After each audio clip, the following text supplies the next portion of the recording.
اللہ الرحمن الرحیم۔ یہاں سے مصنف رحمۃ اللہ علیہ بیان فرما رہے ہیں کہ کلام 6 صورتوں سے حاصل ہوتا ہے۔ نمبر 1 2 اسموں سے مرکب ہو، نمبر 2 2 حرفوں سے مرکب ہو، نمبر 3 2 فعلوں سے مرکب ہو، نمبر 4 ایک اسم ایک حرف سے ایک فعل سے مرکب ہو، نمبر 5 ایک فعل ایک حرف سے مرکب ہو، نمبر 6 ایک حرف ایک اسم سے مرکب ہو۔ ان 6 صورتوں میں کلام پہلی اور چھوٹی صورت میں صحیح ہوتا ہے، باقی صورتوں میں صحیح نہیں ہوتا۔ مفرد منصرف صحیح، مفرد منصرف جاری مجرا صحیح کی تعریف۔ مفرد منصرف صحیح وہ اسم ہے جو واحد ہو، منصرف ہو، اس کے آخر میں حرف علت نہ ہو، جیسے زیدن۔ مفرد منصرف صحیح جاری مجرا صحیح وہ اسم ہے جو واحد ہو اور اس کے آخر میں حرف علت ہو لیکن اس کا ماقبل مکسور ہو، جیسے دربن۔ مؤنث حقیقی اور مؤنث غیر حقیقی کی تعریف کیا ہے؟ مؤنث حقیقی وہ مؤنث ہے جس کے مقابلے میں کوئی جاندار مذکر ہو، جیسے امرأۃ، اس کے جیسے رجل، اس کے امرأۃ اس کے مقابلے میں رجل مرد ہے۔ اور مؤنث غیر حقیقی وہ مؤنث ہے جس کے مقابلے میں کوئی جاندار مذکر نہ ہو، جیسے شمس اور ظلمۃ۔ مفعول مطلق کسے کہتے ہیں؟ مفعول مطلق وہ فاعل ہے جو اپنے سے پہلے ذکر کردہ فاعل کے معنی میں ہو، جیسے ضربن میں ضربن۔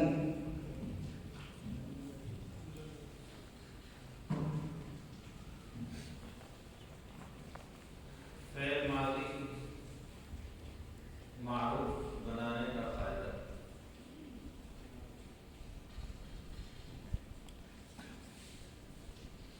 کل صرفی ابواب کتنے ہیں؟ صاحب علم صیغہ کے بیان کے مطابق کل صرفی ابواب 40 ہے، جن کی تفصیل یہ ہے: ثلاثی مجرد کے 6 ابواب، ثلاثی مزید فی با حمزے وصل کے 7 ابواب، ثلاثی مزید فی بے حمزے وصل کے 5 ابواب، رباعی مجرد کا 1 ابواب، رباعی مزید فی با حمزے وصل کے 2 ابواب، رباعی مزید فی بے حمزے وصل کا 1 باب، ثلاثی مزید فی ملحق برباعی مجرد کے 7 ابواب، ثلاثی مزید فی ملحق بتفعل کا 1 باب، 8 ابواب، ثلاثی مزید فی ملحق بے فی اللال کا 1 باب، ثلاثی مزید فی ملحق بے فی اللال کے 2 باب۔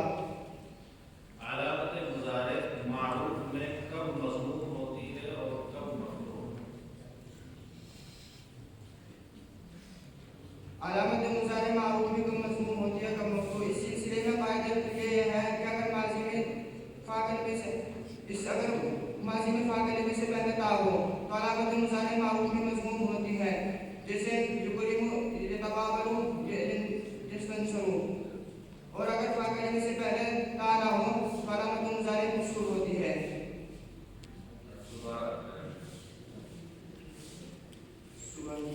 علامت مضارع معروف میں کب مضموم ہوتی ہے، کب مفعول؟ اس سلسلے میں قاعدہ کلیہ کیا ہے؟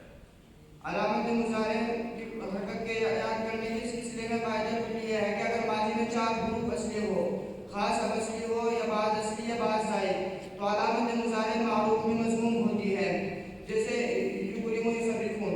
اور اگر ماضی میں 4 حرف سے کم ہو یعنی 3 ہو، اور اگر 4 سے زائد ہو یعنی 5 ہو تو علامت مضارع مفتوح ہوتی ہے، جیسے یجتنبون۔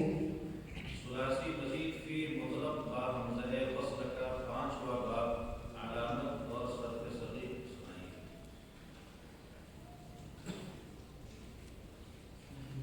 ثلاثی مزید فی مطلق با حمزہ وصل کا 5واں باب۔ ثلاثی مزید فی مطلق با حمزہ وصل کا 5واں باب، تفاعل کے وزن پر۔ اس بات کی علامت یہ ہے